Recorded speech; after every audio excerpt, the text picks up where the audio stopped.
रंगदारी रे घर चढ़ के मारब बरियारी रे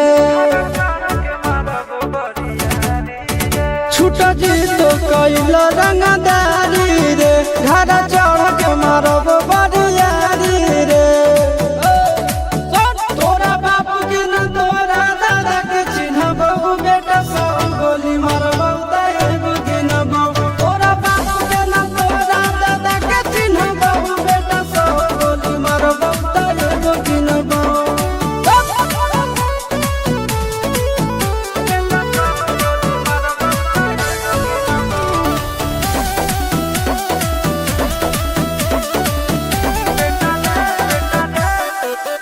बेटा रे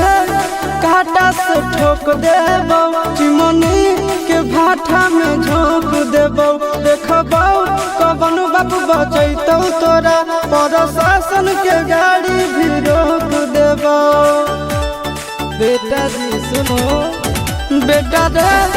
काटा से ठोक देबो चिमनी के भाठा में झोंक देबो देखबो कवन बाप बचैतौ तोरा प्रशासन के गाड़ी भी रोक देबो तोरा जैसन के हम खड़े खड़े गिनबो बेटा सौ गोली मारबो त एगो गिनबो तोरा बाप के न तोरा दादा के चिन्हबो बेटा सौ गोली मारबो त एगो गिनबो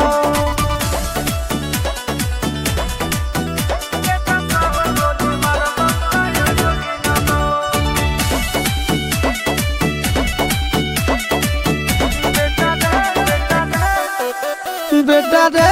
दौड़ा के बाजार में मारबो गोली तोर कपार में रंगदारी जे करम भी बिहार में गड़ देबो गंगा जी किनार में